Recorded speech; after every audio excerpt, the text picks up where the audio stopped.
BCY party అధినేత రామచంద్ర యాదవ్ మరి కాసేపట్లో రాజయ్యపేటకు చేరుకోనున్నారు. అనేక అవాంతరాలు అడ్డంకుల తర్వాత బీసీవై అధినేత మత్స్యకారుల నిరసనలో పాల్గొనున్నారు. గతంలో 2 సార్లు బల్క్ డ్రగ్ పార్క్ వ్యతిరేకంగా జరుగుతున్న నిరసనలకు మద్దతు తెలపడానికి ప్రయత్నించగా పోలీసులు అడ్డుకున్నారు. దీంతో చివరకు కోర్టును ఆశ్రయించారు. బీసీవై అభ్యర్థిని పరిశీలించిన హైకోర్టు రామచంద్ర యాదవ్ పర్యటనకు సంబంధించి పూర్తిస్థాయి అనుమతి ఇచ్చింది. అంతేకాకుండా ఈ పర్యటనకు సందర్భంగా పూర్తి భద్రతను కూడా కల్పించాలని పోలీసులను ఆదేశించింది. దీనికి సంబంధించి పూర్తి సమాచారాన్ని deputy input editor Vasu Rajayyapeta నుంచి అందిస్తారు. రాజు, ఏంటి లాస్ట్ టైం ఎటువంటి అనుమతి లభించలేదు, మరి ఈసారి ఎటువంటి అనుమతి లభించింది? ఎటువంటి బందోబస్తుని ఏర్పాటు చేశారు? మత్స్యకారుల నిరసన ఎప్పుడు మొదలవుతుంది? ఎలా పాల్గొంటున్నారు? శ్రీదేవి, మరి కాసేపట్లో రామచంద్ర యాదవ్ రాజీపేట చేరుకున్నారు. ఇప్పటికే ఆయన 2 సార్లు మొత్తం ఇక్కడ ఉన్నటువంటి బల్క్ డ్రగ్ వ్యతిరేకంగా జరిగిన ఉద్యమం జరుగుతున్నటువంటి మత్స్యకారులకు మద్దతు ఇచ్చేందుకు ఆయన చాలా ప్రయత్నం చేశారు. కానీ పోలీసులు ఎక్కడికక్కడ అడ్డుకునే పరిస్థితి ఏర్పడింది. 2 సార్లు కూడా ఆయన్ని ఒకసారి రాజమండ్రిలో, ఒకసారి ఏమో విశాఖలో నిర్బంధించి ఆయన కదలకుండా చేశారు. ఇప్పుడు పూర్తి అనుమతితో కోర్టు కూడా భద్రత ఇచ్చి ఆయన్ని రమ్మని చెప్పడం జరిగింది. కాసేపట్లో చేరుకోబోతున్నారు. భారీ వర్షం ఉన్నప్పుడు కూడా మత్స్యకారులు అయితే భారీగా చేరుకుంటున్నారు. ఆయన వస్తున్న నేపథ్యంలో, ఆయన వీళ్ళకి మద్దతు ఇచ్చే నేపథ్యంలో మనతో పాటు చాలామంది మత్స్యకారులు, ఉద్యమకారులు ఉన్నారు. సార్ చెప్పండి, రామచంద్ర యాదవ్ ఇప్పుడు చాలాసార్లు అడ్డుకున్నారు. మొత్తానికి మీ ఊరు రాబోతున్నారు, మీరు ఎలా ఏమంటారు? మాకు రామచంద్ర యాదవ్ వస్తే మాకు లాయం జరుగుతుందని మేము మత్స్యకారులు ఎంతో ఆందోళనగా ఆయన వస్తాడని చిన్నపిల్లలతో సేద వచ్చి ఎదురు చూస్తున్నాం సార్. అలాగని రామచంద్ర యాదవ్ ఎప్పుడు వస్తాడని ఎదురు చూస్తామంటే 2000 మందిని పోలీసులు పెట్టి గ్రామంలో ఇంటింటికి గడపకి పోలీసులు పెట్టి హోమ్ మినిస్టర్ అనితా మేడం గారు మేము పాకిస్తాన్ బోర్డర్లో ఉన్నట్టుగా పాకిస్తాన్గా ఆవిడ నిర్బంధులు చేస్తుంది సార్.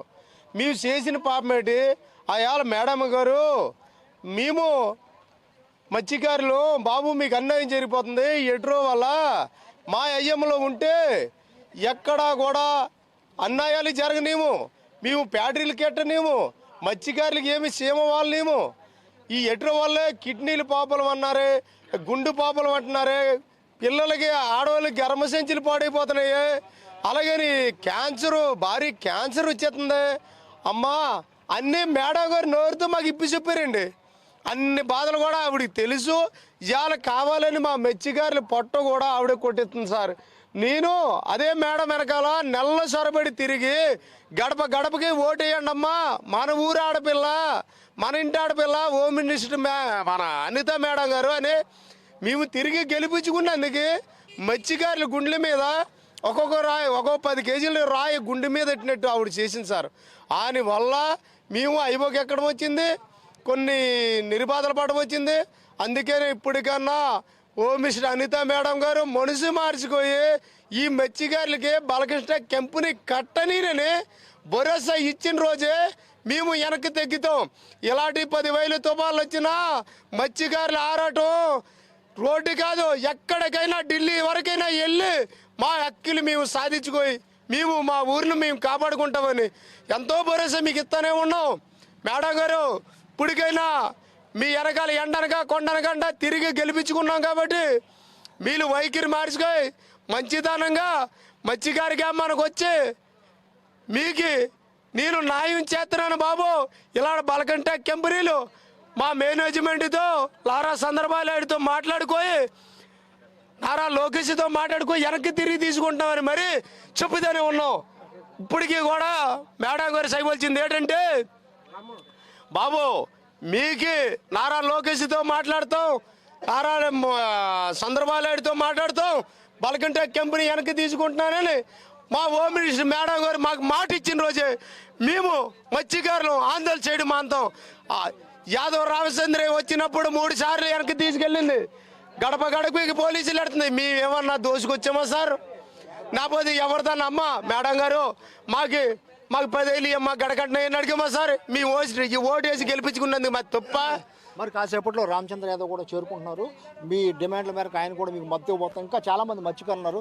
మీరేమంటారు? రామచంద్ర యాదవ్ ఎట్టకేలకు ఆయన అడ్డుకోవడం జరిగింది, ఇప్పుడు చేరుకుంటున్నారు, మీరేమంటారు? ఇప్పటి వరకు దాదాపు 44 రోజుల నుంచి శాంతియుతంగా మా ధర్నా చేస్తున్నాము.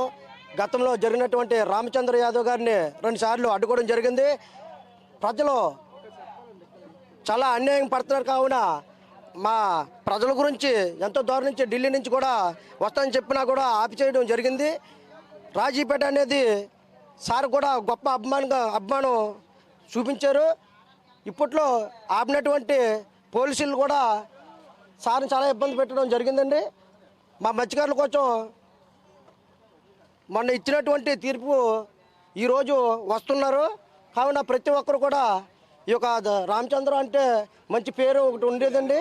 అందరూ కూడా మంచి అవకాశం కల్పిస్తారని చెప్పేసి ఈ యొక్క సెలవు తీసుకుంటున్నానండి. శ్రీదేవి ఇప్పుడే మొత్తం కూడా మత్స్యకారులందరూ కూడా చేరుకుంటున్నారు. రామచంద్ర యాదవ్ కూడా మరి కాసేపట్లో చేరుకుంటున్నారు.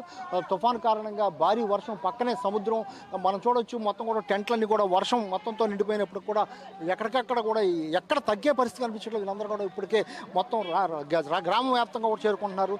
ఈ సముద్రం పక్కన ఉన్నటువంటి ఈ గాలితో మొత్తం టెంట్లన్నీ కూడా పాడైనప్పుడు కూడా వాళ్ళు మమ్మల్ని ఏమి ఆపలేవని కూడా చెప్పే పరిస్థితి అయితే కనిపిస్తుంది. ఏదైనప్పుడు కూడా మరి కాసేపట్లో ఆ రామచంద్ర యాదవ్ అయితే ఇక్కడికి చేరుకోబోతున్నారు. శ్రీదేవి.